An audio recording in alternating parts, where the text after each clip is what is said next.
Good morning. Good morning.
All right, good morning, everyone.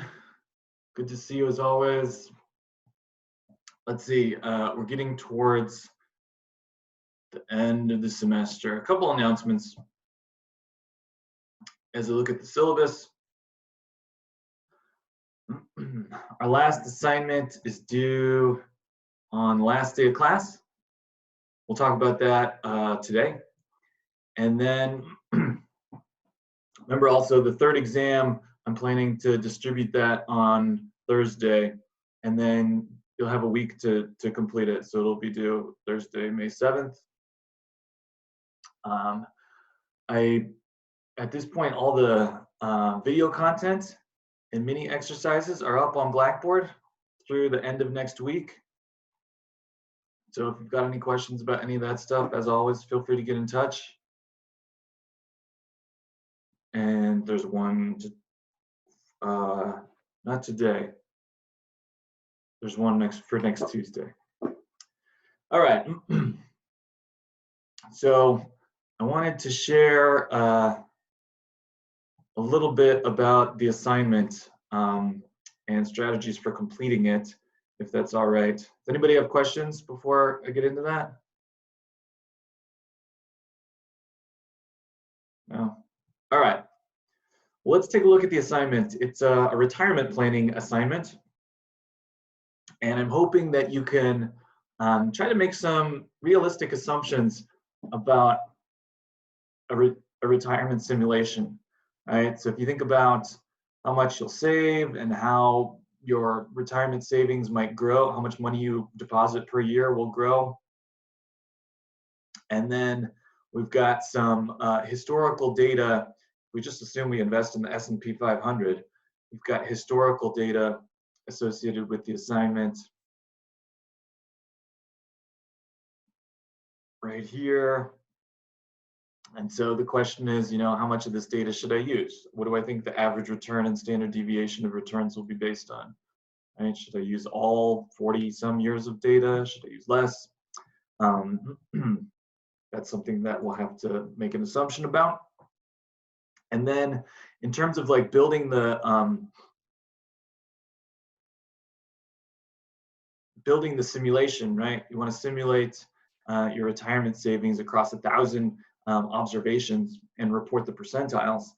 I think it might be good if you look at a spreadsheet we built from the simulation part of the class dated April 21st, portfolio simulation.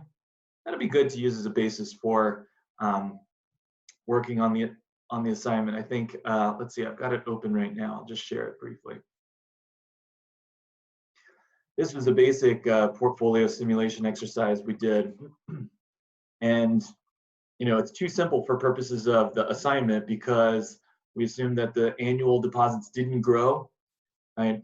But we simulated a return based on assumed mean and standard deviation, similar to what you'll do based on actual data from the data spreadsheet. But maybe you use this as a basis and adjust the time horizon, and then also make some assumption about how deposits will increase over time. So in the past, folks have found it useful to use this as sort of like a starting point and build the complexity from there to like meet the requirements of the assignment. So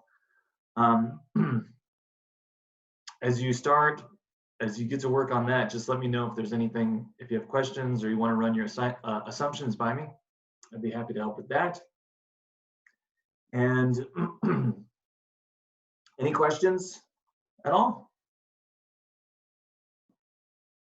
No? All right. Nice. Well, let's see.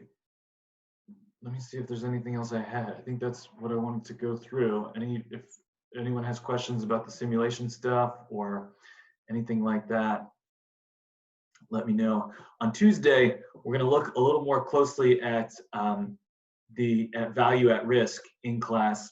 So I'm hoping that you can take a look at either of these value at risk spreadsheets in advance of Tuesday's class, and obviously look at the associated videos before that, because we're going to take a look at how value at risk in some sense depends on sometimes depends on how we assume variables are distributed, particularly like if we assume a normal distribution. Is that realistic?